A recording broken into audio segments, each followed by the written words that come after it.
السلام عليكم ورحمة الله وبركاته. أشما هركفو جرى زرتو المان رمود كم بها كان كبا كان لها كان لتاهن دمتكيسان أكم نجوما بقى جمني بقى جمدن بقى بواك أبسو كين إجان أجري بقى ديجني كين كلفت أنجلي بقى نوفقومي qeerroo Oromoodhaa guddisa waaqoo guutuu lubbuun teessa wareegamtullee har'a seenaan keessa lafan badu isinii dhugoomee jira haa calaqqisu akka aduu isiniif haa dhugoome isiniif dhugoomeera haa calaqqisu akka aduu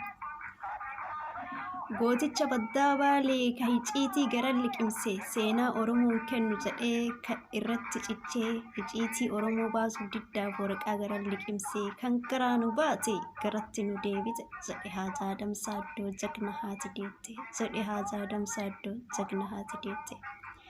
Goota akkanarraa dhalataa akkamiin mataa qaqqabannaa goota akkanarraa dhalataa akkamiin mataa qaqqabannaa hadhaa borullee dhugaa ni falmanna hadhaa borullee dhugaa ni falmanna jawaadhu qeerroo koo baga bu'aa kee agarte baga milkoofte baga hadhaan geette ani du'e hin jedhin seenaan kee dhugoomte ammiidhamin jedhin seenaan kee dhugoomte isinii gammadeera ilil jedhee ililcheera baga gammaddani kan guddaa kan xiqqaadhaa haadha gootaa atillee ka ilmi keessirraa dhaame abbaa gootaa atillee ka ilmi sirraa wareegame ilmi kee wareegame jettee hin booyin yoomillee seenaan sii galmaa'e mul'ate akka warqii calaqqise hadhallee mul'ate akka warqii calaqqise hadhallee gooticha Oromoodhaa Haajaa Damsaaddoo Oromoodhaaf jedhee kan liqimse waraqaa seenaan isaa hin badu dhalootarraa dhaloota darbaa seenaan isaa hin badu dhalootarraa dhaloota darbaa baga gammaddan lammiitoo anillee gammadeera baga gammaddan lammiitoo anillee gammadeera baga isinirraa dhaladhe baga keessan ta'e isiniin boona qoma koo dha'ee isiniin boona qoma koo dha'ee jagnarraa dhalachuun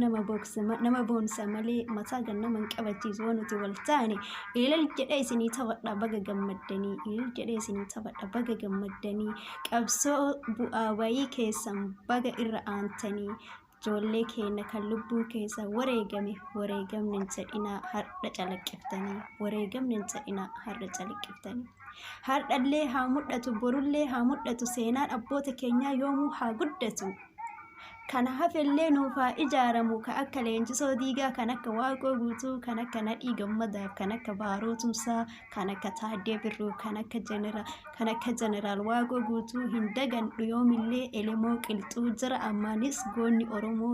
ka akka Jaarraa Abbaa Gadaa qabsaa'ota akkanaa irraa dhalannimaaf mataan keenya gannu jedha baga gammaddan sabboontoota Oromoodhaa jedhee kan liqimse hiciitii goota akkanaa irraa dhalanne akka Haajaa Damsaaddooti Oromoo gammanne ilil jedhaa baga gammaddan marti seenaan gootaa yoo mul'atu onneen nama gammaddi seenaan gootaa mul'atu onneen nama gammaddi baga gammaddanii ka alagaatu matarra nu baajira keenyaaf gabbaanee gammachuu ibsannaa goota akkanaa irraa dhalatuudhaaf maaf mataa qaqqabannaa goota akkanaa irraa dhalatuudhaaf maaf mataa qaqqabannaa Oromoodhaaf jedhee hiciitii liqimsee seenaa Oromoodhaa jabeessee tiksee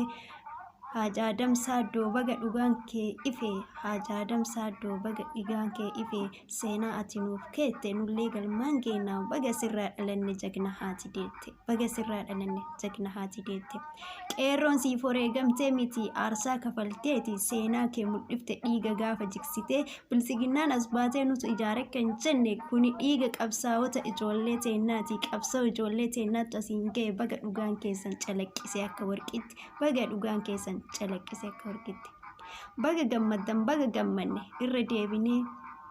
seenaa Oromoo kan Oromoo eege iciitii Oromoo kan garatti liqimse jagna akkanaa baga irraa dhalanne har'aaf tanuma isiniin jechuufi yeroo biraa isinii deebi'a gammachuun koo kanuma ibsachuufi nagaa naa tura.